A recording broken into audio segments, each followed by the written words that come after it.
You're watching OLE, and this is a Dijak Hijack. Hello, everyone, and welcome to Taking Over. I am, of course, OLED Ed Fries, the master of the buttons who never makes a mistake. And, of course, this is my tag team partner for the night, astridpizarro, as we talk all things NXT here on Absolutely Taking Over and Absolutely Not Marvel Talk.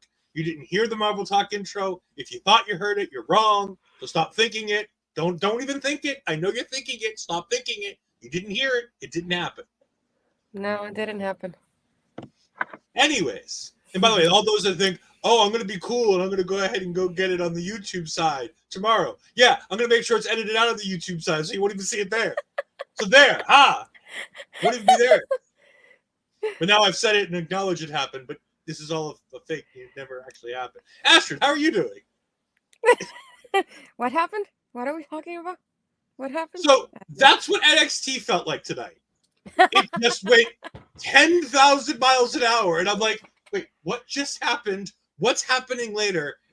Wait, okay, something else is coming now? What the hell? Like, they ping-ponged so much in this episode. Pretty much. They're like, oh, we have important shows the next 2 weeks. We should book some shit for those.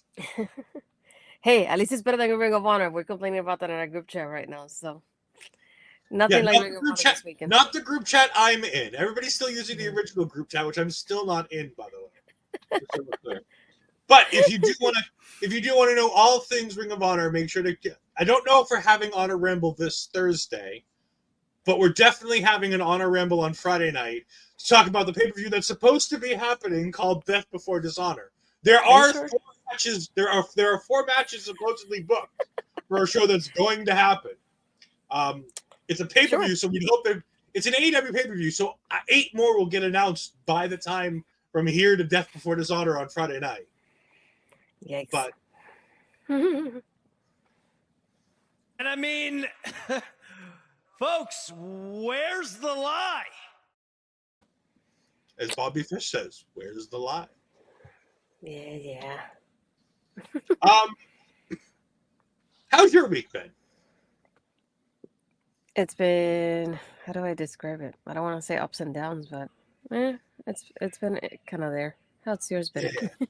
Yeah. I'm starting to kickstart the very busiest week I've had in a very long time. Oh my God, he's booked and busy. I mean, I'm double booked on some of these things. I've got tonight's NXT show. I've got dinner with 2 friends because I was an idiot and answered the phone call during a time where I was out with 1 friend. So now I have to go dinner with 2 friends. Then I have the Marvel Talk episode tomorrow night. Then Thursday I have to go. I have an opportunity to be on our good friend SCW Steve's channel, talk all about the Great American Bash, because it is our yearly tradition that some form or fashion of the 3 of us must talk Great American Bash somewhere. So we're over on SCW, the wrestling channel, this Thursday. And then Thursday night, I go see Deadpool and Wolverine to review it on Saturday with Andre and Mark. And then on Sunday, we're going to be reviewing all of the news coming out of San Diego Comic-Con, because at 10 o'clock on the East Coast, Comic-Con will have just had Marvel's Hall H, where we're going to hear the future of the Marvel Cinematic Universe. And he tells me I'm busy. Hey, this is... Normally I have like 1 show, maybe 2 if I have a Marvel Talk that week. And by the way, you're supposed to be on some of these with me, just so we're clear. We should go to the comments. So, Papa Smoke saying, hello, wrestling people. Hello, Papa Smokes. How are you, my good friend? And, of course, our good friends that get the tables. Oh, boy, was Chef John cooking tonight. He was indeed. And I want to say, Jambalaya was great tonight, Sean. Really enjoyed tonight's show. Speaking of tonight's show, let's go ahead and just dive right in. Trick Williams arrives to the arena, decides he doesn't want to park his car. He just parks in front of a door, gets out of his car, leaves the car door open with the keys in the car, with fans all around, and just walks into the building. Does he not know he's in the NXT parking lot? There are people like right there. It's a nice car. I would have taken it. I'll be honest. I would have just taken the car. I don't blame you. I would have too. But Trick starts coming in the building. There's a couple people that he meets along the way. Most importantly, he runs into Cedric Alexander. And I'm like, ooh, Cedric Alexander.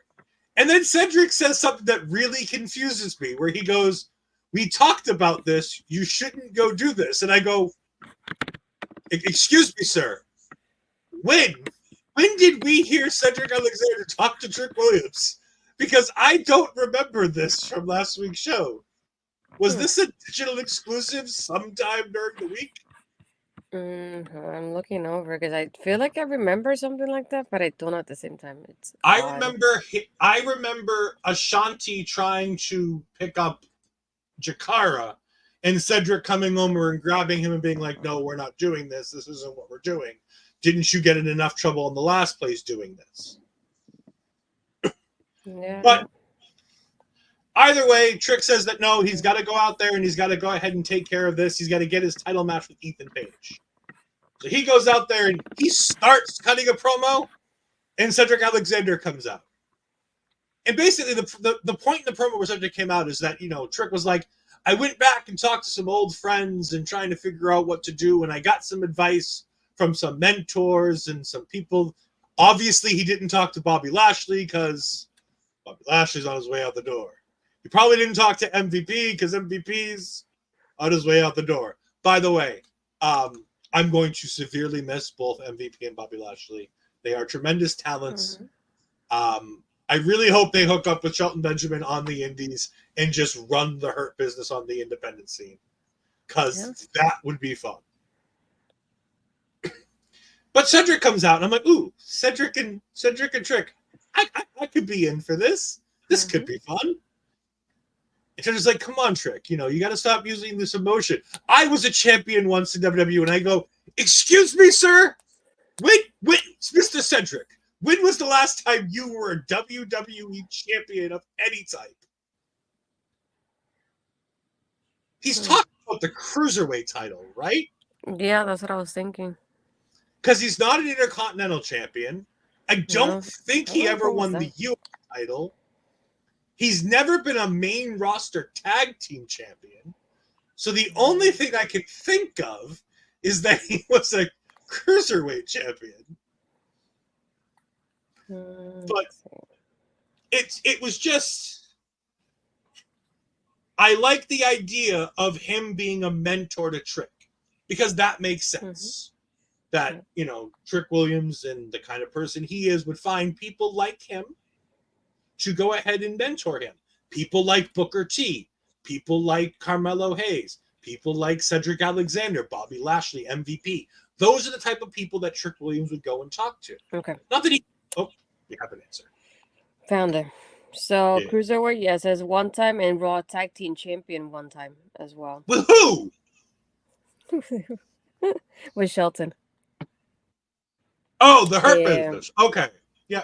And if I'm not mistaken, the Cruiserweight Championship, it says he won it. I think it was WrestleMania 34, if I'm not mistaken. So that's probably Hart and... No, that's Buddy Murphy. Yeah, I think so. That would have been the pre-show with Buddy Murphy, if I'm correct, and I think I am. That probably would have been defeating Buddy Murphy on the pre-show of WrestleMania. Oh no, Mustafa Ali in the tournament to win the vacant championship. Oh, okay. I think yeah, that's what it was. There you go. So at least two times. Yes, 2 times, but mind you, they're so prominent in our mind, we had to look them up. Yeah. WWE, you couldn't have found anybody else to come cut this promo. Bobby still works for you. You could have brought Bobby down and just had Bobby cut the promo.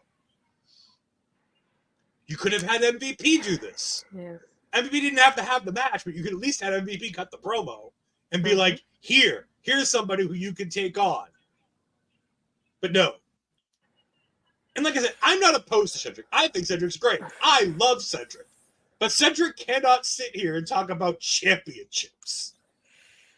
No, I feel like even then, thinking about like championship wise, I feel like maybe like a Kofi would have been like a good one as well. Thinking of like Kofi Mania is one of the biggest times somebody that's black has won a championship, to put it like that. Because then Big E would have been a special one, but again, you don't want to put him near a ring though. I feel like that's kind of risky. Kofi's hurt too, so you can't really put Kofi in the ring right now either. No, I know, but just in general. You could have Woods. Yeah. But there are, what we're trying to say is, as much as we both love Cedric Alexander, he was not the correct person here to do this. Mm-hmm. Hell, I would have brought out Mustafa Ali from TNA to talk about this after he just lost his title at Slammiversary. I would have brought him out to talk to Trick first before I brought Cedric Alexander. But Cedric says, you know what? You got to give up on this, pursuit. You got to go ahead and get your mind right. Stop being so focused by your passion and your drive and take a beat to reset yourself. Trick's like, no, man, I can't do that. I got to go ahead and just, full speed ahead. Ethan Page. And Ashante the Adonis is like, yep, see? I told you, Cedric, he ain't going to listen to you. He ain't going to do nothing. I'm like, Ashante, you have even less reason to be out here than Cedric. Let the grown-ups talk. It's like, why are you talking? Zip it. Come on. But Trick puts Ashante the Adonis in his place in the harshest way possible by saying they built you a group to get you over and you still couldn't do it twice. Ouch. And then he says, and we're going to channel back to our old War Report days here. Hit row. There you go. Oh. I miss those days. I miss talking about Hit Row. Yes. Trick. That was a low blow. That was like, I don't like Ashante the Adonis either, but that's a low blow. That's a huge low blow to put him like that. As Get the Table says, Trick did him dirty. Yeah, Trick, and then they get into a scuffle, and Ashante the Adonis gets knocked the fuck out in 2 shots. Ouch. Although I do love the fact that Ashante says that Trick is the 3rd best person in the ring, to which Trick goes, "Excuse you, I'm the best person in this ring." To which Cedric says, "Hold up a second, young fella. Excuse you? I get that you say that you're better than him. Like, he's trash. Even I know he's trash, and he's my tag partner. But do you really think you're better than me, Trick?" Well, I hate to break it to you. HBC Bad Guys jumping in. Hello, my friends. Thank you for joining us. We greatly appreciate it. Make sure you go ahead and give them a look when you get a chance. They run podcasts multiple times a week on their channel, so definitely go ahead and do that. I mean, we get Trick says it's going to be Trick versus Cedric tonight, and I'm like, cool. I would have saved that for next week, but cool, we'll take it tonight. Sure. As if this wasn't enough, we then cut right to the outside again, where Ethan Page is coming into the building, and TNT are out there talking. And they talk about how he got pinned last week. And I don't know why we're putting TNT in the same promo segment as Ethan Page, because God, they make him look small. They make Ethan look really small. Like, these are some big boys. And they made your champion not look so big. And that's a problem. Yeah. But Ethan continues to say that this isn't an issue. He didn't get pinned. It doesn't bother him. But it seems to bother him because he has to tell everybody that it doesn't bother him. Yep. And then as he's walking away, he go, "Our champion seems a bit sensitive, don't you think?" I like TNT. I don't think this should have been them. I think this should have been anybody that people would recognize.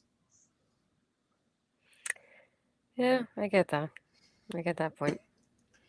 I have an idea that I'm going to drop on the SCW Wrestling Channel involving Ethan Page and the debut on the CW.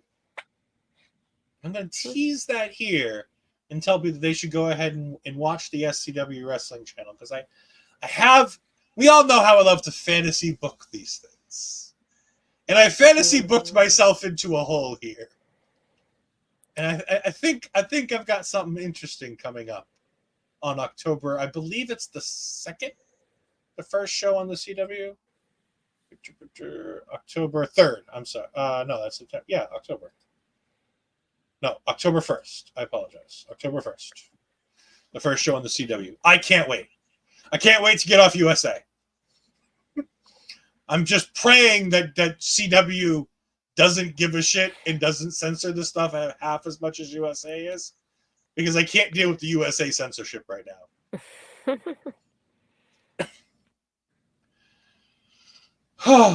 I want to take a breath, but we can't, because walking out from the backstage area is Josh Briggs, where he gets attacked by Brooks Jensen, and boom, we get the start of their no holds barred, no DQ match.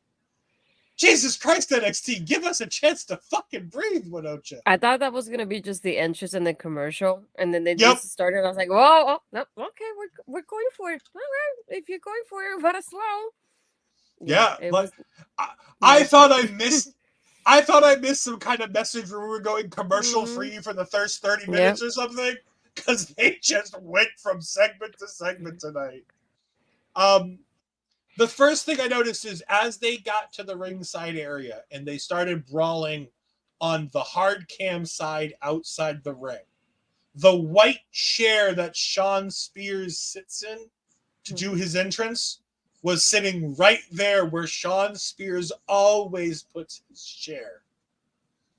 And I'm like, I was right. I got that nice. I'm going to give you a moment of glory for yourself, okay? You can clip it if you want. It's only going to happen once. It'll happen more often. It's fine. No. I'll give you flowers because you were right that it was involving Shawn Spears from the beginning. That's all I'm saying. I'm surprised. I'll be honest. I'm really surprised that I was right. You can clip it. This is the only time you're getting it. So savor it. Save it. It's only happening this once. All the juicy praise. You were right. I'm telling you right now. With Astrid being here going, "It should have been me." No. Astrid wants to be right. This is a very, very good street fight. Mm-hmm. It's not great. It doesn't do anything really great. But Briggs's back is beat up in just the right way. They do a lot of fun spots. Like Josh Briggs does a choke slam with the whole table as a whole. Like doesn't touch nothing. And like hits just the right spot on the edge of the table by Vic and Booker to break the table in just the right way to not look stupid. The slingshot spot with the table topper looked really cool. Obviously, Jensen does some fantastic work with kendo sticks. This felt as good as, but not better than, but vastly different than the Mia Yim versus Jada Parker street fight that we got a couple weeks ago. Mm-hmm. Agreed. Like it didn't seem like they repeated almost any of the spots. They all seemed pretty different, with the exception of they used kendo sticks, they used the chairs, they used stairs. Like they used similar objects, but none of it in the same type of way, which I thought was really cool and different because it's NXT. Sometimes if you expect to get the same thing over and over again, but no, it was different. It felt like it fit these two guys. What did you think of this match, especially the ending of this match? At first, I agree with you on that part too, because not only is it because their stories are different, but you can see how their stories are kind of like being translated within the match itself, and it's like it shows you something different. And it's not often it happens that we get matches that are like basically the same gimmick matches, like almost like back to back. I want to say because it feels that way, but they both made it feel so different, and you don't feel like they were the same match, to put it like that, even though the same stipulation. And I really enjoyed it. And what I like about these two is like, again, this goes back to what I said. When they're best friends, I feel like they go in extra all out with each other when it comes to hitting each other. And you can tell in this match, even more compared to like Mia and Jada, the fact that these two are probably best friends in real life because they've been working with each other for so long in NXT, or at least close friends. And you see them that they actually hate each other a little bit harder than you would think with other people. And you can see that in Josh's back. Like his back looked terrible towards the end of it there. And this is what I was saying about praising you about the way you predicted this part of it, because to think like we had that moment that Sean Spears is on the apron, and then we have that moment with Josh getting distracted by Sean Spears there, but then Sean is yelling at Brooks, "Oh, do it! Like hit him!" And he hits him in the back with the chair, and that's what helps him like kind of win in the end. But just like the brutality that they have between each other is what I feel like what made this match go above and beyond what you thought it was going to be. It's just the fact that the way they hit each other is just like it's so hard hitting because they know each other and they trust each other to be doing this. And again, the involvement of Sean Spears, and I like now that now they finally revealed the Sean Spears part of it. I'm really excited to see how it translates with Jensen and his character moving forward, because I like the way this ended and I feel like it went really well. So I'm looking forward to what his character does now with the involvement of Sean Spears with him too. Yeah, the ending was really well done. Yep. You know, we've seen it a mile away over the weeks. Like I was the first to suggest it, but you were like, "Yeah, no, that makes sense." And as we've gone on, we've seen all the pieces fall into place, and it just makes sense. You know, Get the Tables right. Spears and Jensen have potential. Yeah, there's a lot of good stuff there to be mined. You know, we're going to go ahead and our friends Get the Tables shared a couple of good stuff from this one, so I'm going to go ahead pull up the Twitter machine here. But Spears like right on his face. Just the way Spears looks at him, giving him the approval for that DDT. And by the way, great DDT. Unlike Lexis King, he hit the DDT on the thing he's trying to hit it on, as opposed to like a little bit off of it. Like he DDT'd him on the chair. Great match. Love this. Like I said, good, not great. It didn't. It's nothing I'm going to go back and watch over and over again. It's nothing that I'm going to be like, oh, do you remember that great, you know, Jensen versus Briggs street fight? It's not that. But this was a really good television match that did a really good job of telling a good story between these guys. And it was nice that we got a commercial break, finally, during this match. Okay, we didn't breathe now. We got a commercial break. All right, back to work week here. We got Never Slow Down, Never Stop. Axiom is backstage, and Axiom has something to tell Nathan Frazer, but the Rascalz show up and they want a match. And so, was I the only one confused that I thought they were asking for a tag team title match? No, they were. But then they willingly said that they're going to be all three of them, which makes it a 6-man. Yeah, but I think that's coming up later. So the Rascalz got too high to realize that only 2 of them can wrestle for the tag team titles. So they had to go ahead and have a 6-man because they were too stupid to just pick one guy to sit out, a.k.a. Trey Miguel. By the way, whenever that match happens, Trey Miguel will be the guy on the outside of the ring. Why? Because he's the one guy who hasn't worked at NXT before as a single star. And they're not going to win the tag titles anyway, so it doesn't really matter which combination of them there is. No. But they have a great little back and forth between all of them, and Axiom agrees that they'll let them have that match, and they'll go ahead and find a tag team partner. I wonder who they're going to find. But before we get there to find out who they're going to find for a tag team partner, Axiom has some knowledge to drop on Nathan Frazer. He's been entered into the next WWE Speed tournament. Nathan Frazer's not happy at all. He's like, did you see what social media, what social media said? You can't do this. You can't split your focus. He's like, no. You prove that you can do both. You can try to do all of this and still be okay. It's all right, Nathan. I love when they turn the tables on him. Axiom acting like such a kid. But you know what? Congratulations to Axiom. You should be a little dickhead.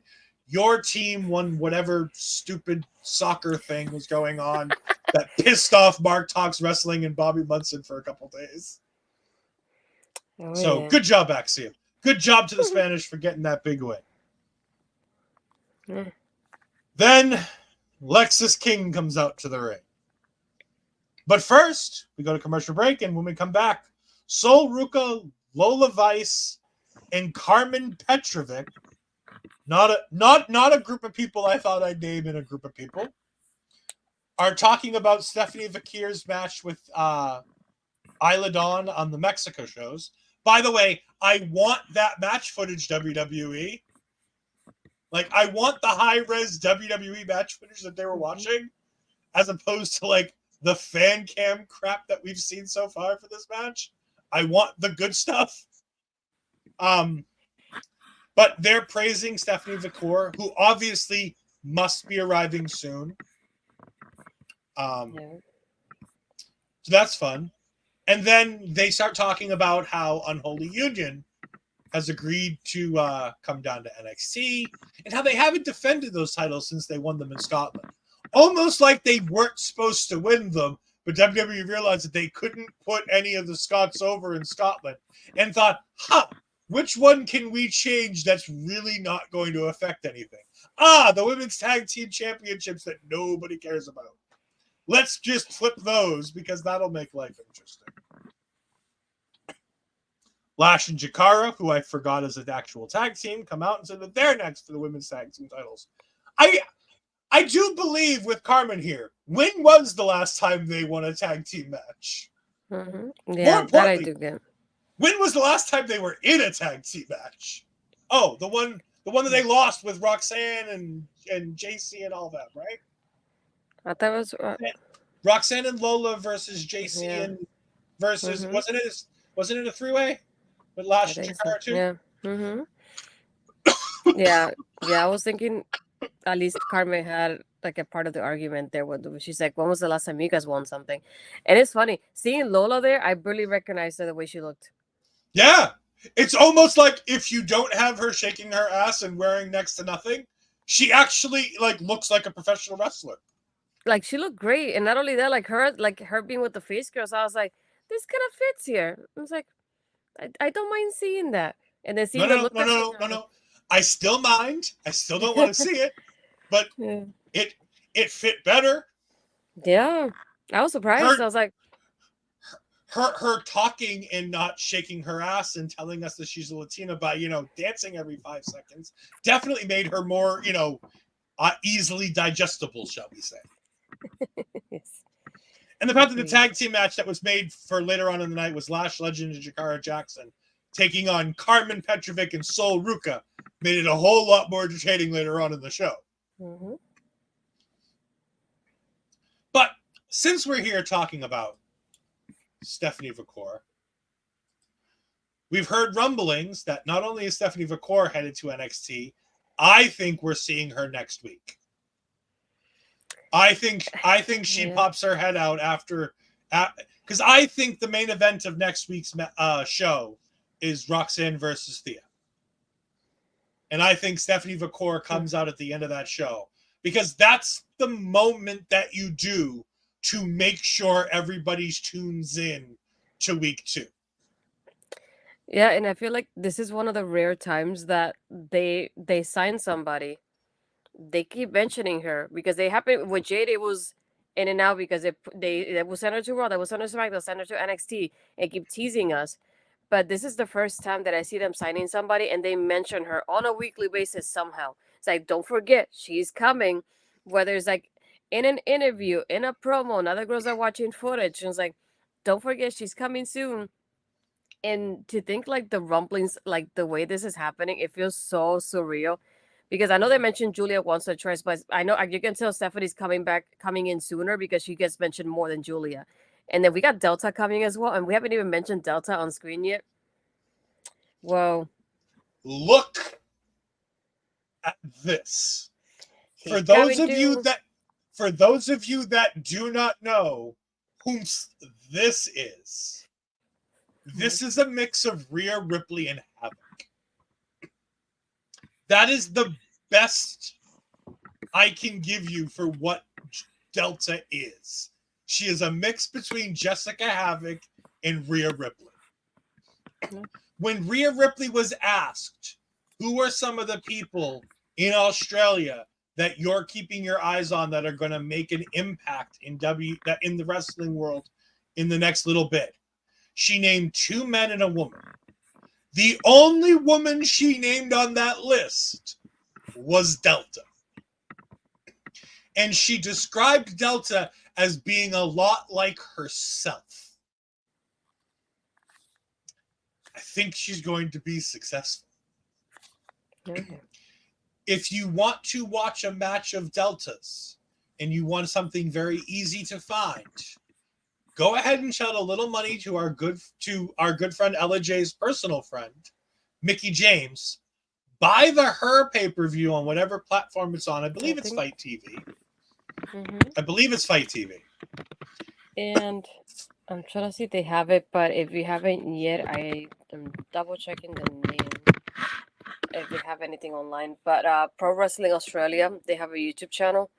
Mm-hmm. I would say that double check their stuff there. Riot City Wrestling. Riot City Wrestling is where she mostly wrestles out of.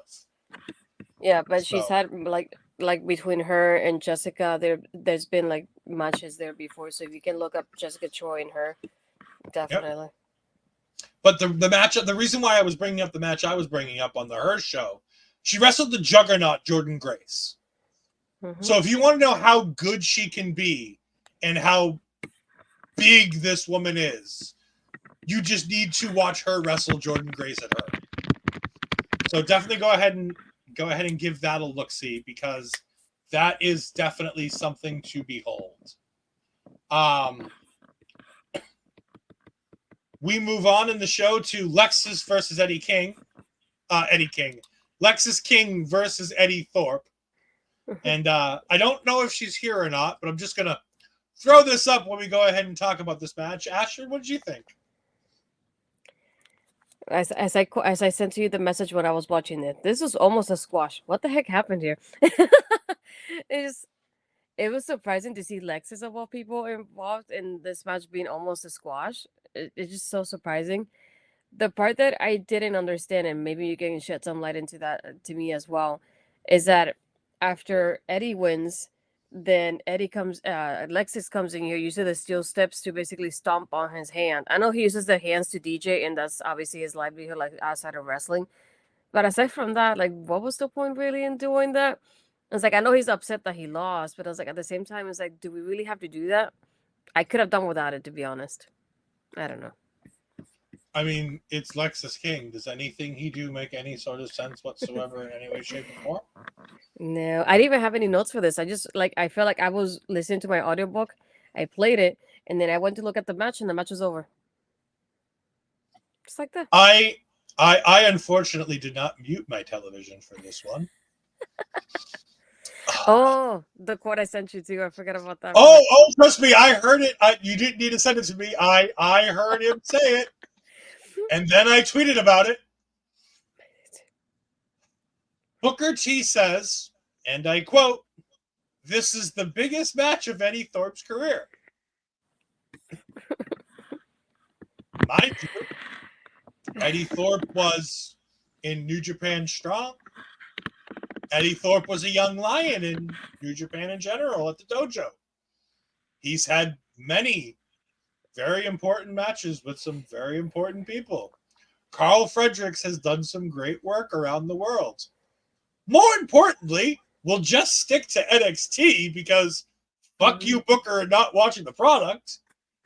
He had an NXT Underground match with fucking Dijak less than a year ago. I couldn't believe it when I heard it. I thought, wait, what? With Lexis? Are you sure? But you I'm gotta like, remember, in Booker T's eyes, Lexis King is the king of television. And again, another direct quote from Booker T. Lexis King is the reason why people turn on their television sets and watch NXT on a weekly basis. I want to know what Booker was on, really, because like I was just thinking NXT wise. I wasn't even thinking New Japan, because I was thinking based on the programming tonight, thinking about NXT, and then he goes, "This is Eddie's like biggest match," and I thought, did he forget he had NXT Underground and that match was a lot better than the squash we just saw? Am I crazy? Did that not happen? It's like, are we Men in Black and we just got our minds erased? Did he forget about the NXT Underground match? I just want to know, because I couldn't deal with it. I really couldn't. So, after Booker T says the bullshit he said, I'm going to blow this up. It made me tweet. I'm starting to think that at Booker T 5 times, I added the man because I was that adamant that this is stupid. Says dumb stuff just to get people talking. Hashtag WWE NXT. Like, he can't believe half the things he actually says on television, right? Like, he can't. He physically can't believe these things, right? First, he doesn't know who the Rascalz are. Doesn't know which one's Trey, which is Zachary. And then this is Eddie's biggest match. No, I'm out. It's a no from me, dog. Yeah, very much so. Trick gets interviewed, and he continues to get asked about what's going on, and Pete Dunne's just sitting in the locker room, just watching him get interviewed, and walks up to him and says, "Just figure it out one more time," and walks away. And I'm like, Pete's a weird dude. You know, this reminds me of the math teacher that told me to just guess on the state test. You figure it out. You can guess it.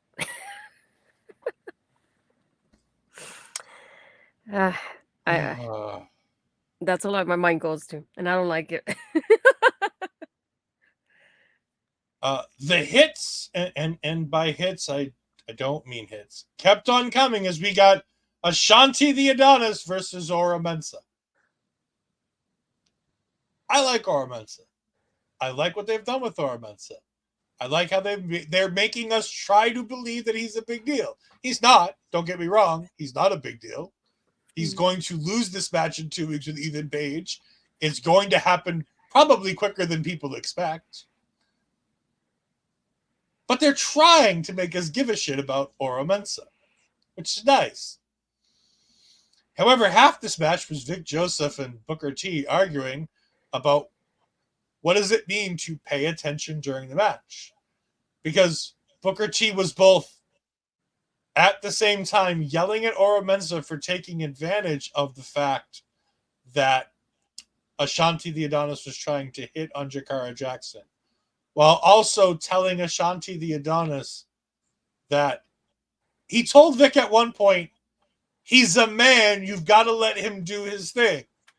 And I'm just like, if that's not the worst thing in 2024 to say, Booker T, I don't know what is.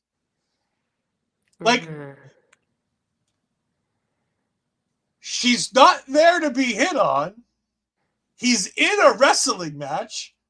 Of all times, this is the wrong time for him to be hitting on her. We shouldn't be making an excuse for this, Booker. I'm glad I was listening to my audiobook. I missed that part. Ora Mensah won. After the match, he tried to get the crowd to chant 1, 2, 3. By the way, getting a wrestling crowd to chant something as a babyface is the easiest thing in the world to do, especially in that building. Those fans will chant anything. If you don't believe me, go back to watch some of these shows. They do chant just about anything. None of them joined him for this. But they chanted it to Ethan later. They did. They did chant it at Ethan, but they did not do it when Mensah wanted them to do it, which made production turn the music back on. Because it left Mensah out there going, 1, 2, 3, 1, 2, 3, and nobody saying anything back. Yeah. Finally, we get a high spot on that again. The Candy Crew is talking to the D'Angelo family, not this D'Angelo family, the other D'Angelo family. And they're talking to them about their situation. They have... Oh my God, this is the stupidest, greatest thing in the world. I should hate this. I really should. Based on everything else that I love and hate, I should hate what just happened in this segment. However, I love this. I think this is great. Wren Sinclair sends a ransom note to Charlie Dempsey telling him that she saw what happened, and if she doesn't get what she wants, she's going to tell people. And wait, I think he didn't know. Oh no! Wait, I agree. He had no clue who sent this, and so he's talking to Tony D'Angelo, and Tony asks who sent this, and Wren Sinclair walks up to them while cameras are on and says, "It was me. I saw what you did. I sent it to you. And if I lose this match, I don't know what I might do in my deliriousness of losing. I don't know whom I might tell or what I might say." So then Charlie and the Chocolate Factory go running off to follow her to make sure she wins her match. And the D'Angelo family, not this D'Angelo family, the other D'Angelo family, decides that they're going to go watch from the Eagle's Nest with popcorn, which they do. One thing I want to point out about this that makes me laugh, from our perspective, right? She doesn't want to tell other people, right? Nope. But we all heard it on camera. And it's going to be posted on social media, so more people are going to hear it. The first time it happened on camera. Yep. And then happened where they were on camera when she confronted them the first time backstage about becoming part of the Candy Crew. Again, logically, I should hate this. This is the stupidest thing in the world. I shouldn't enjoy this. I kind of love it. It's fantastic. I laughed. More importantly, I can't wait for Wren to be part of the Candy Crew. Oh, gosh. Because then I can start calling her Ruca. Oh, no. But Daddy, I want it now! Because that's what she's acting like. And she wore blue today, not the right shade of blue, but she wore blue today, and it just made me think of Veruca Salt from the Charlie and the Chocolate Factory. Wren defeated Carlee. Carlee Wright. She just makes me smile. I sent you proof this time. Yeah, you did. To which you forgot that you ever asked for proof about why. You're like, why step out of it? Why are you sending me this picture of you all days? And I'm like, because Carlee Wright's on my TV and I told you. My first reaction was snap out of it because I knew you were smiling because of Carlee. And then I was like, wait, why are you sending me this? You were very confused. But we did have a talk about this on the air a few weeks ago. I have a terrible memory, okay? You can tell. Exhibit A. I thought this was a relatively good match. Between two women who we don't see on NXT that often, and when we do see them on NXT, they're typically with people who are slightly more advanced in their in-ring career than them. I thought this was a really good match. It was short. Not in a bad way, though. But I just felt like it wasn't bad because I know they don't have a lot of experience. But at the same time, it's like I was enjoying it, and it just ended. but I did like how it ended at the same time, and it made sense because we had Charlie getting involved and putting. I think he put Wren's foot on the ropes, and then he helped her win. And she's like, I did it," and I'm like, "Sure you did." But I mean, technically, Charlie really didn't do anything to help her with, like, in her defense, I don't think Charlie putting his hand on her back really had that much to hold her. Like, do you really think, like, it's not like it was, like, on top of the ring apron and, like, pushing her down. He had one arm on her back. Like, minimal help. And the facial expressions he made were so priceless afterwards. They really killed me. That was my favorite part of like the whole thing.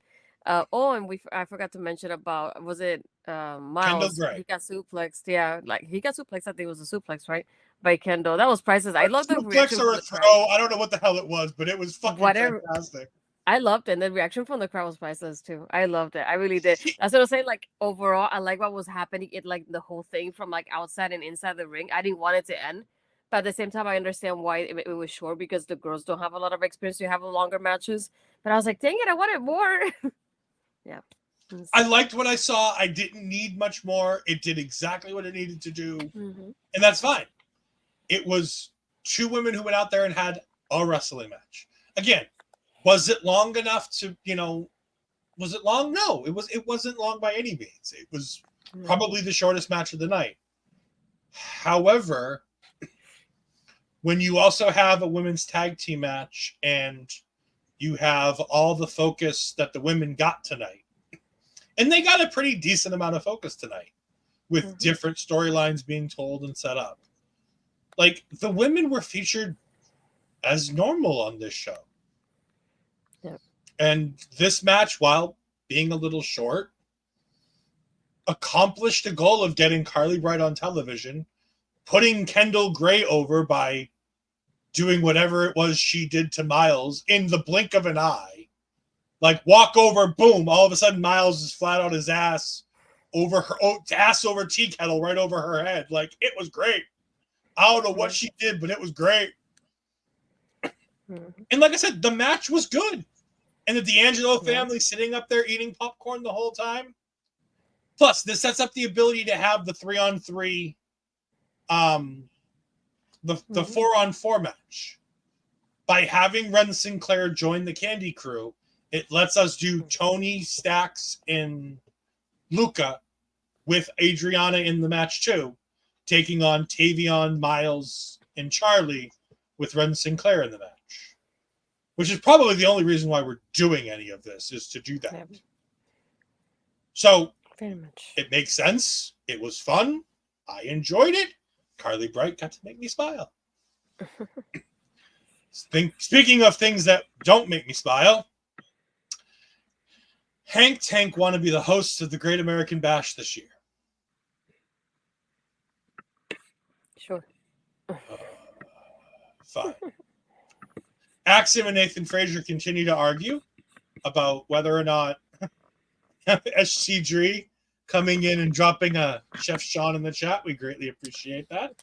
Thank you for dropping the Chef Sean.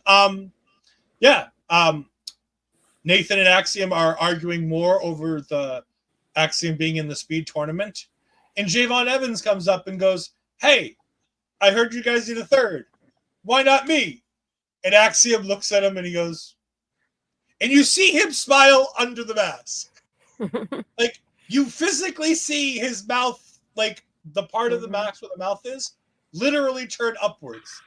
And he looks with the nice eyes over at Nathan. And Nathan's like, "Yeah." And Axiom's trying to make, "Yeah." And they're like, "All right, well, we aren't agreeing on much tonight, but we agree on this. So, yeah, you're the third for this match." And I'm like, ooh, that sounds fun. Yes. That will be our main event. Astrid, can you please talk to us about the Chase U segment and Thea Hale's interview? Well, this was a new side of Thea we haven't seen. I think it probably ever, or maybe in a while. But either way, I like how they're reflecting back on Great American Bash last year and showing us the difference between her that year and this year. And she gets asked, like, "Oh, how does which make a difference in the group?"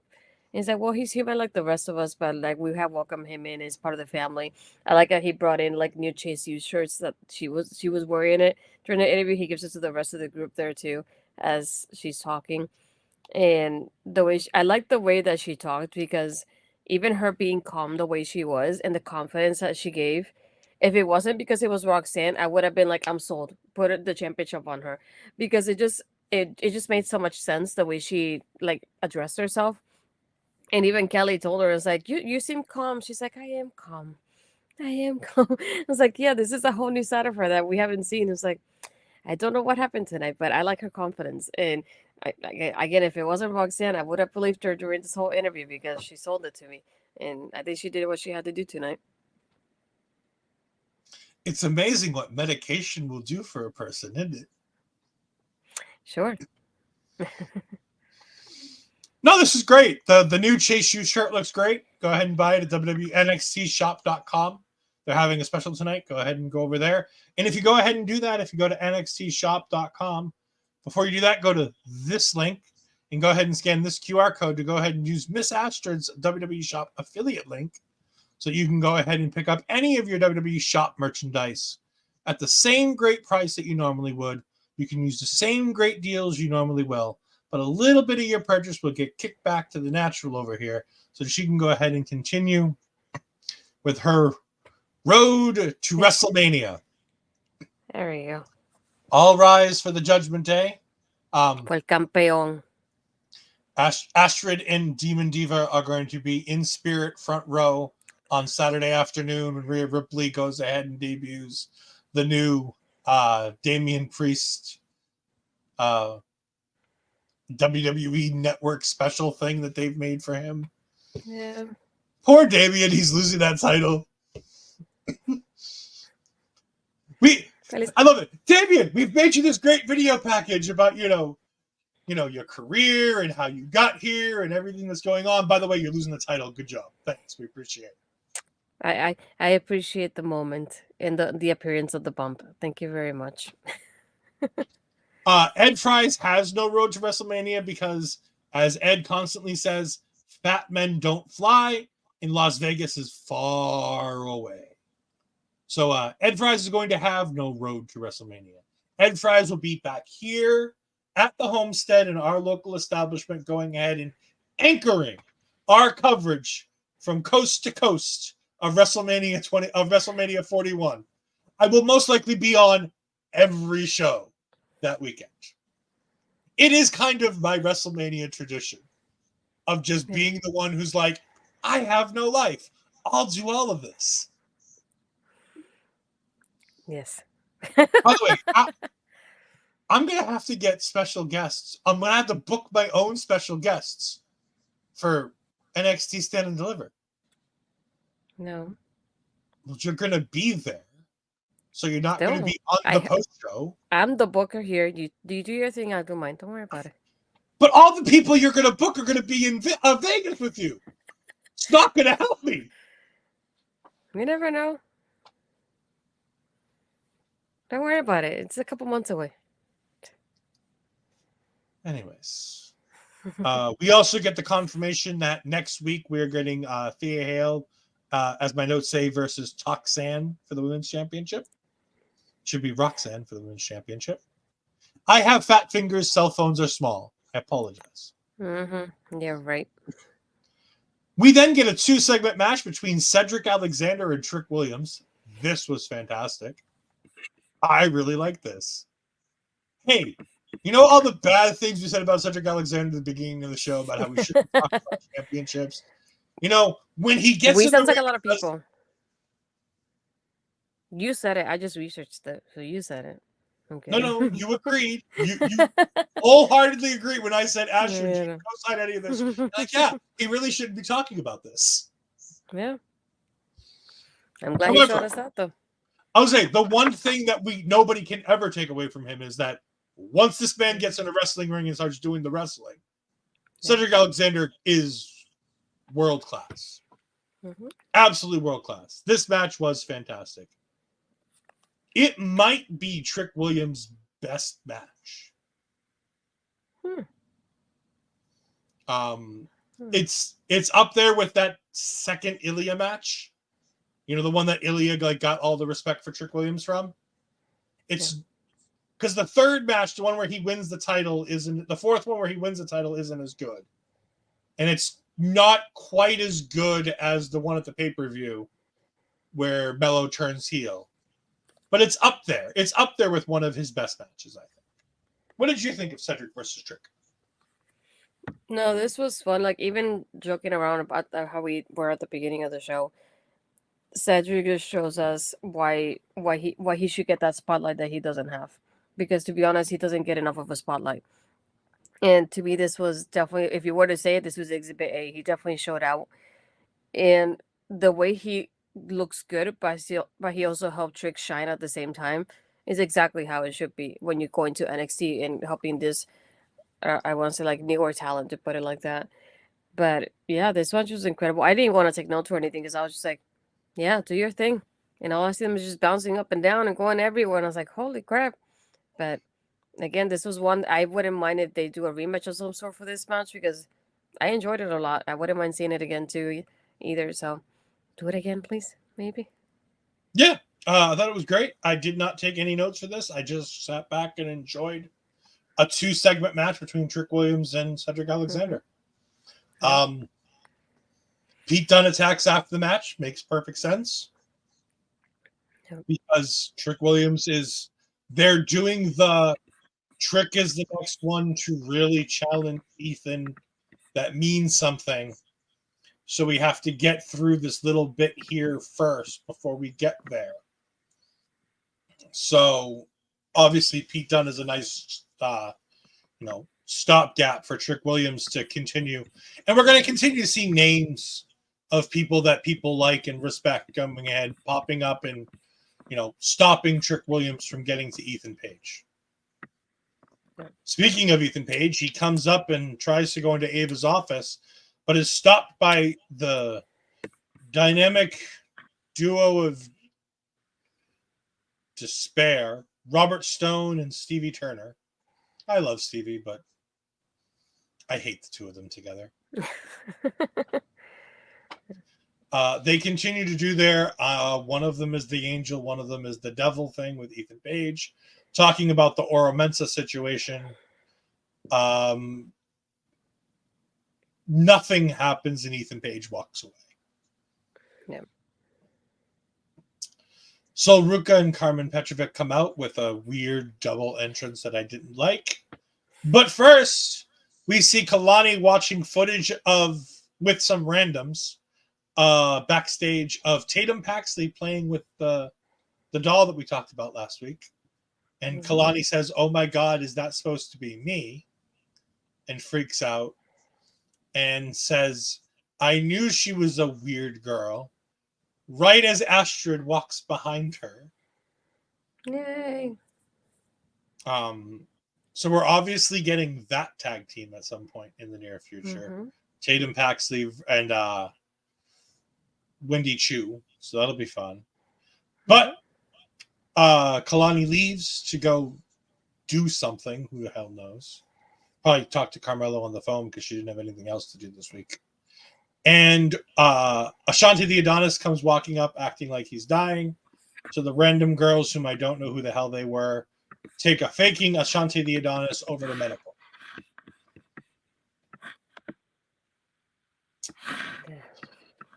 Jakara Jackson and Lash Legend of Metaphor defeat Carmen Petrovic and Sol Ruca. Astrid, thoughts?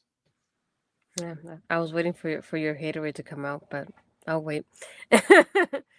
No, this was a fun match. It's like I didn't know I wanted the team of Sol and Carmen together until this match because their kicks together and the way they just at one point Sol was just holding Jakara out for Carmen to kick her the way she did, and then for her to splash out to outside of her. Even the ending here with Lash, the way that Lash hit Carmen, I was like, this was very nice. The way that ending came about, really enjoyed it there, and the way that like that finisher from Lash, whatever it was, because I didn't even know the name, to be honest. But yeah, that's like that whole ending sequence between Carmen and Lash was really well done. And then she gets on the microphone, she calls out Unholy Unions, like, you haven't defended those titles, and they're supposed to be defending NXT too.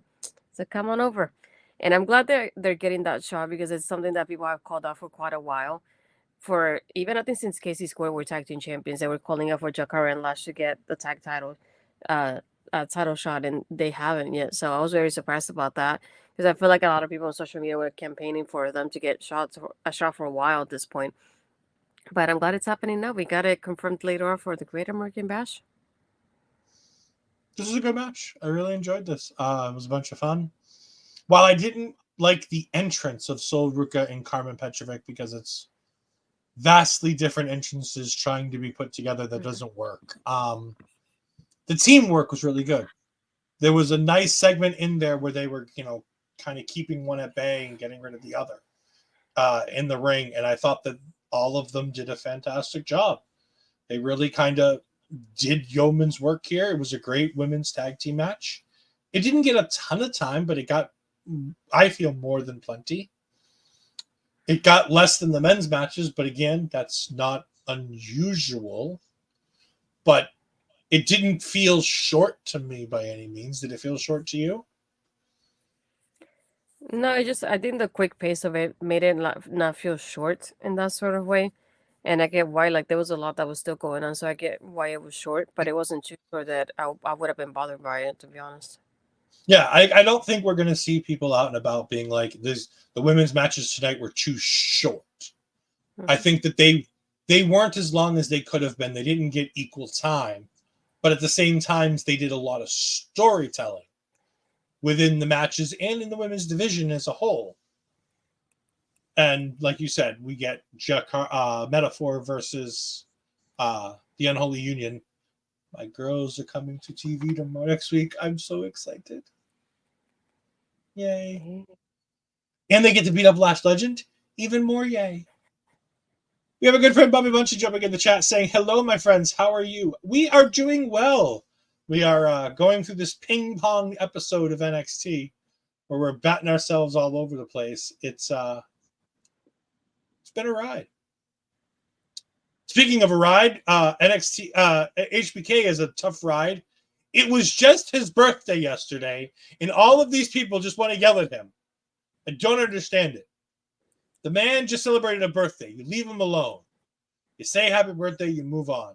But Trick Williams is all upset. He wants his match against Ethan Page, but he says if Pete Dunne's going to stick his nose in it, he'll deal with that first, which I'm like, of course, that's because Pete Dunne is your roadblock on your road to go ahead and get Ethan Page. So, yes, of course you're going to deal with him first, you dumb son of a bitch. And then your favorite and my bane of my existence, because she wasn't getting any attention whatsoever, had to whine, cry, bitch, and moan to somebody. So out came Roxanne Perez bitching about how she didn't get an interview opportunity. Spouting about how she didn't get a sit-down interview. Not that she would have told us anything in said sit-down interview. Not that she wants to wrestle Thea Hale next week. So why would we give her any time to do any of that? I don't know. But apparently she wanted to bitch at Shawn Michaels about that stuff too. Just let her be. No, I don't have to let her be. Yes, why not? Because this isn't Let It Go. I'm not frozen. I'm not sitting in an ice castle. Sure. Then we get my favorite part of the night. We get a Joe Hendry hype package. Yay. This was a really... Okay. Joe Hendry's siding with NXT when that contract's over, isn't he? Yes, agreed. They're making perfectly sure that everybody at NXT knows who Joe Hendry is, aren't they? Mm-hmm. Yeah. Again, I have a thing to talk about with Ethan Page, and I'm bringing it up now during this segment where I'm talking about Joe Hendry, and I'm talking about the debut of the CW. So put all those little pieces together, and you might know what I'm going to talk about this Thursday on SCW the wrestling channel. Go ahead and search that up. It's going to be a great time with me and SCW Steve and hopefully Astrid, if she can find the time in her busy schedule. We're going to be talking about the Great American Bash. She might That's what happens when you have a shoot job. I have a shoot job, and I'm stopping my shoot job early so I can be on the show because we're a team and that's what we're supposed to do. Yeah. You don't even work till 4:00. You get done at work at like 3. No, I don't. Just leave her. You have a new job. Just leave the old job. You don't have to keep doing good things. This is the point where you get to slack off. I assumed it was public knowledge. No. Whoops. No, I mean, I work from home. There I have you a go. very There's flexible Thank job. you, SCG. Thank you for dropping the facts correctly. Thank you. Good work, Ed. Yes, good work. You're blocked, Bobby. No, I think that was sarcasm. This lazy sack of shit. I have a shoot job that allows... I used to work in an office. Then COVID happened, and I got sent home. And then I said, hi, can I come back to the office? And they're like, no, we realize that you don't need to be here. And all you do when you are here is walk around and talk to people. So we're going to ask you to work from home. Yes, and mine says, we're going to keep you here as much as possible. You don't know when you're leaving. Yeah. So my job sent me home to work from home. Yeah, I can't. So.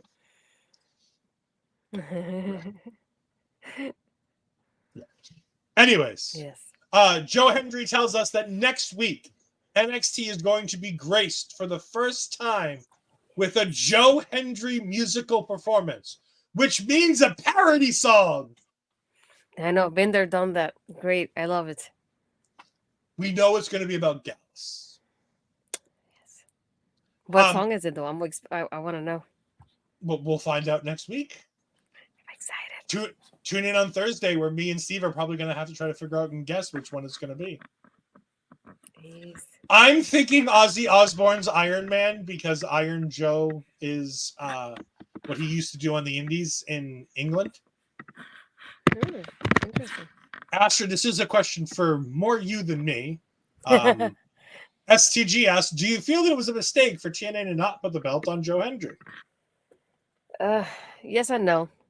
Because I get why they didn't, but at the same time, when you're doing what he's doing and being viral the way he is, that kind of being viral the way he is, that can end anytime, to put it like that. And he's popular now, so just use him while you can. And I would have put the title on him because of that, but at the same time, with the storyline that happened during the match, I also understand why they didn't. So yeah, I'm in between there. Of course, it was a stupid idea to not put the title on Joe Hendry. He is the most recognizable name in professional wrestling right now. Now that Roman Reigns is sitting at home for for literally 8 more days. Yeah, When Roman Reigns comes back next Saturday, Joe Hendry is going to be an afterthought. However, Joe Hendry's been carrying the wrestling landscape. No, he's not going to be an afterthought. I'm joking. Hyperbole. No, not that. Keep going. No, keep going. Okay. But no, I mean, I think that they should have put the title on Joe Hendry. I think they need anything to get attention onto TNA, and having Joe Hendry have that world championship would be attention on TNA. I like Dolph Ziggler. I like Nikki. I like the fact that Dolph Ziggler was out there and people were saying that Joe Hendry should have been champion, and Dolph Ziggler, Nick Nemeth was out there saying, it should have been me. It should have been me. It should have been me. And for once, it was you, Nick. It was you, Nick Nemeth. You are the new TNA World Heavyweight Champion. Good for you, sir. I just wanted anybody but Moose. Moose was definitely like, if I could put them in order, Moose was here, and then Steve Macklin, and then the rest I didn't care which one, just to put it like that. Oh, no. Moose, and then Joe Hendry number 1. Moose, Kaz, then Steve Macklin. No, because I feel like with Kaz, the difference is he hasn't had his world championship in TNA. So if he had, if he Yeah. had won it last night, he would have finished his story, which I want to see too.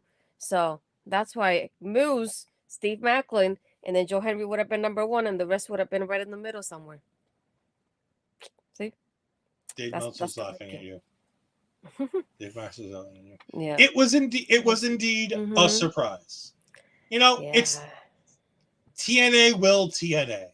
Like, if there's a right decision and a wrong decision, TNA will often TNA and make the wrong decision.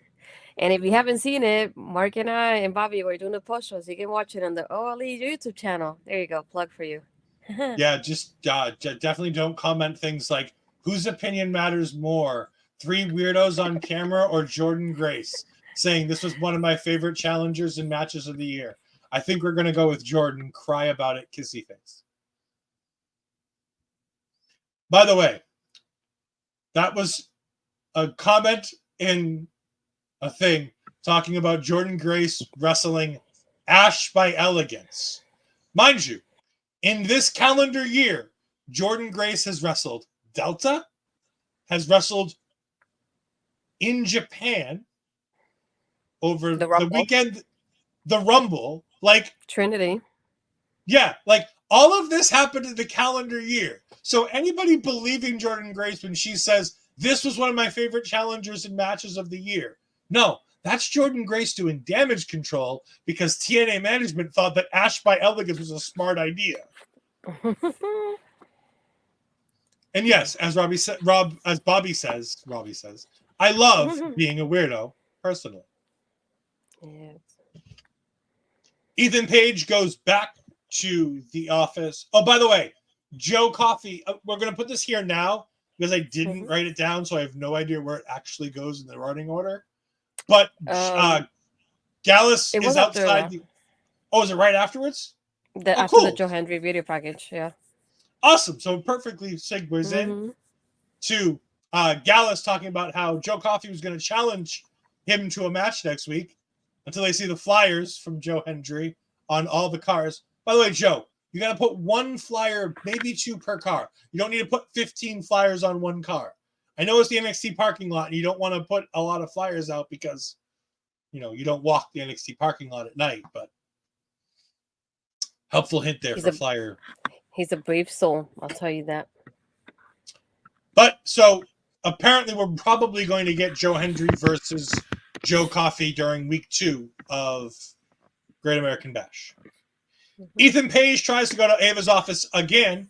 However, this time there's a referee there who tells him that no, it doesn't count because it wasn't a match. To which Ethan Page grabs the referee and says, "You're coming with me," goes out to the ring and cuts some weird promo about how it doesn't count that Oro Mensah pinned him. Of course it doesn't count. It was after a match, you stupid fool. And he continues trying to make people understand that it doesn't bother him, but he's come out to tell you all so that you shut up about it. And the crowd's chanting 1, 2, 3. And Ethan Page is very angry. Then Oro Mensah, with the referee out there, sneaks in and rolls him up and gets a 1, 2, 3 that the referee counted. This is all being done in service to trying to make us believe that Oro Mensah is going to beat Ethan Page. If anybody wants to take that bet, I will take it from you, and I will bet as much money as you want on that. Thinking of the match, I can already imagine one move, Ego's edge, pin. That's it. That's all I want to see. Whatever he does it first, should be. Finisher, count, and that's it. And then keep the crowd going, what just happened? You know, that kind of shock, that's what I want to see. And This it should is one of open only the show. times. It should. I mean, great. It's going to be the main event of week 2. Like, let's not. Like, they're doing the whole contract signing and everything. It's not going to be that, but it should be. It really should be. Yeah, I can. This is one of the few times I wouldn't mind seeing a short match like that, just to leave the crowd going, what did I just see? You know, that kind of shock. We get confirmed Metaphor takes on the Unholy Union for the Women's Tag Team Championships next week at the Great American Bash. Yay. The Candy Crew is backstage with the D'Angelo family. Hold on. I lost my thing. Not this D'Angelo family, but the other D'Angelo family. And Tony D'Angelo says, you know what? With the Olympics coming next week, I've decided to get Candy Crew's Olympian, Tavion Heights, a Heritage Cup match. Did it seem like Charlie Dempsey forgot that Tavion Heights was an Olympian? This part made me laugh because I was thinking, wait, the Olympian is gone. And I'm like, it's not even him. And now I was thinking, wait, Tavion's an Olympian? Yeah. What? The same I didn't 2020 know. team that Gable Steveson was on. It just my mind went to Gable, and I was like, it's not him because both of the brothers left. So I was like, I was like, it's not Charlie. And I was like, definitely not Miles, huh? So it definitely took me a moment, but I like the way he said it. Like, even it took me a moment to like realize it. But that's amazing, though. I didn't know about that fact about him. Learn something new. Yeah, hold You on. found it? I'm looking up the names of the 2020 U.S. Olympians. Yeah, it took me. I feel like it took me just as much time as the way he said it to realize what happened. I was like, oh, it's not Damon then. I was like, huh, interesting. No. Yeah, he's on the Greco. It's not okay. So it's not the same team as Gable Steveson. Gable Steveson is technically on the men's freestyle team at the 125 kilogram weight class. But Giangelo Hancock, who is Tavion Heights, was the 97 kilogram gold medalist for the United States in men's Greco-Roman wrestling. So slightly different than the stuff before.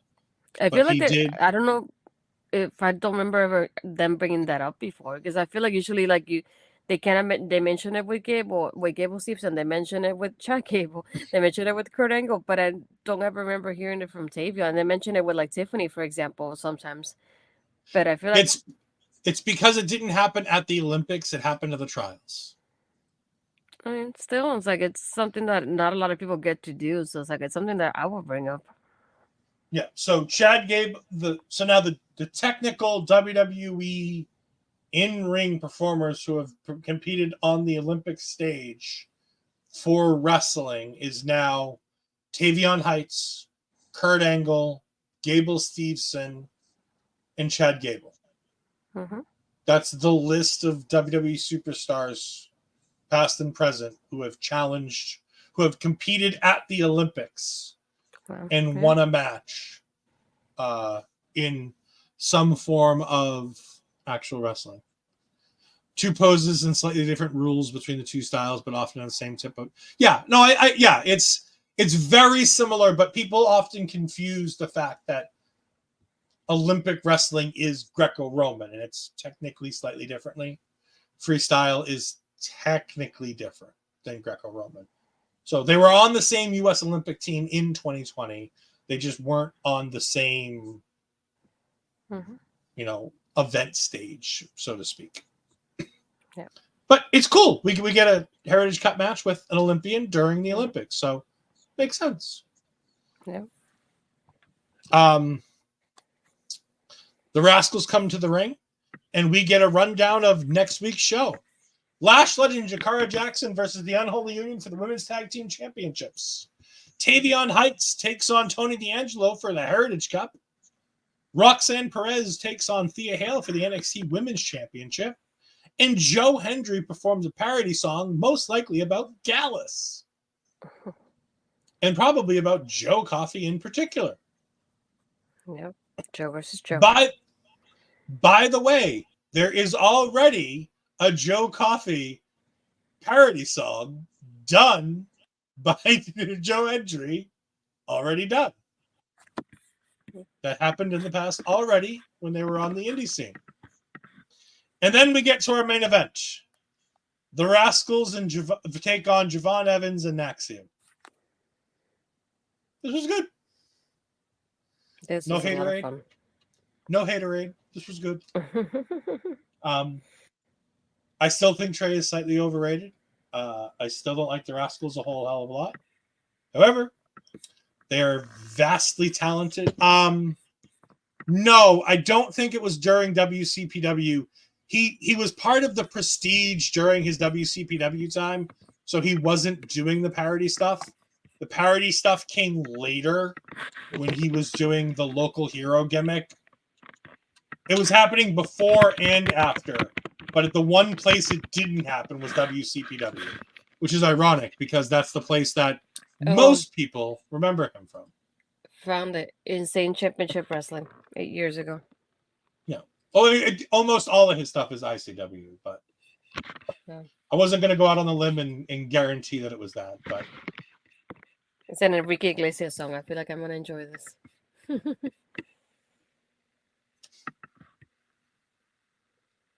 I found it. I'm not watching when I'm done. yeah. No, I'm sorry. I'm just looking at a video from somebody who was at the NXT show tonight saying that Joe Andrew put up these flyers during the show. And he goes, "You're welcome," during the show today. Yeah, go ahead and talk about the Rascalz versus Von Evans and No, this was such a fun match, and I would say the West versus Javon Evans part was really one of my favorite ones to begin with. Like the sequence they did at the beginning of the match, and even like going like the Rascalz do, I feel like it was so well done. It was such a fun match, and even the ending, because having Axiom and Nathan do the Spanish Fly Phoenix Splash combination, really thinking they were gonna win, then everybody breaks up the pin the way it happened. It was so fun. I like the Rascalz winning because I feel like that's what I was saying earlier, alluding to when you said about the championship match. I feel like this is going to come up now with the Rascalz winning, that they're going to get that tag team championship match probably week 2 of Great American Bash. But it wouldn't surprise me, of course, if it was Wes and Zach, since they're the ones that were in NXT before together, and having Trey outside there for them too. I feel like this will be a shocker if they were to win. I feel like I wouldn't mind it happening, but I know it won't happen. But overall, just thinking of like being able to see this week, and then having Joe's Henry his video package with the TNA footage, because it just happened from the pay-per-view there too, and it was part of it. It's like, this is just crazy to think about. Like, this is what's happening between TNA and NXT. Like, nothing that ever crossed my mind. And thinking like this great match happened because of it. And it was so fun to watch. I just loved it from beginning to end. Yeah, great match. Thoroughly enjoyed this. It took up the last almost 15, 20 minutes of the show. Way longer than I thought it would. Mm-hmm. At the end, there were hugs and handshakes from everybody involved. Great time, great match. Great TV main event. It did exactly what it needed to do. And like you said, it sets up a week 2 tag team title match between 2 members of the Rascalz versus Nathan Frazer and Axiom. Mm-hmm. After this, we go ahead backstage, one last moment, as Ethan Page finally gets himself inside Ava's office with the same referee who just counted the pin for him. He says, "I'm sick of this. I need to fight Oro Mensah. I'm done. I can't handle this anymore. So give me a match with Oro Mensah, and if it has to happen, I don't care. I'll put the title on the line." And Ava's like, "Wow, that's a change of pace considering last week you've done anything to avoid this match. And now this week you're going ahead and put the title on the line. But guess what? Main event, week 2. We'll go ahead and we'll have the paperwork drawn up, and next week we'll have a contract signing. Ethan Page versus Oro Mensah for the NXT Championship." Yeah. What a way to end.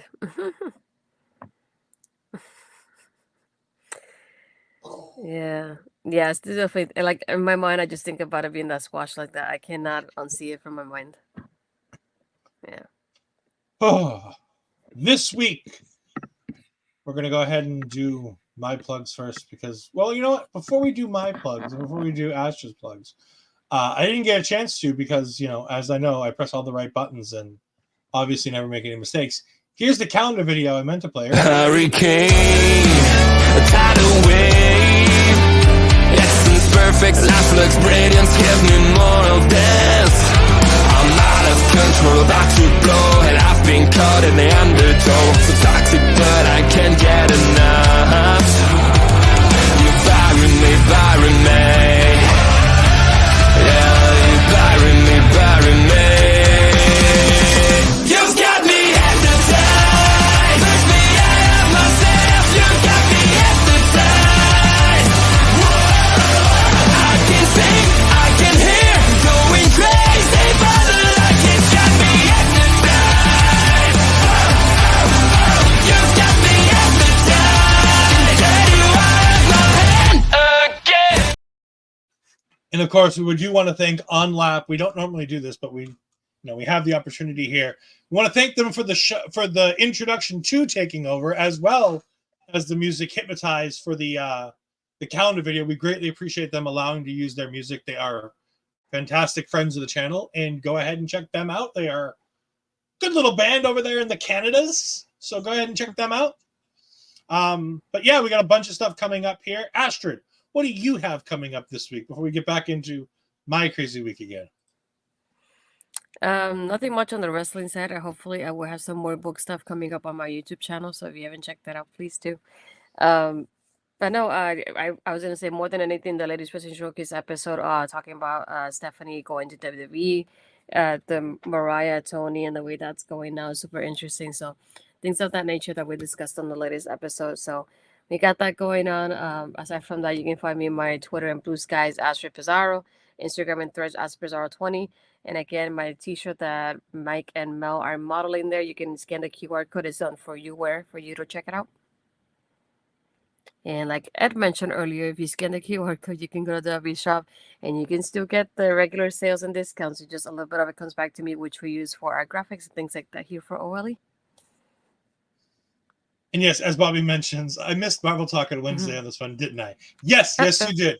My week began tonight. My busy week began tonight.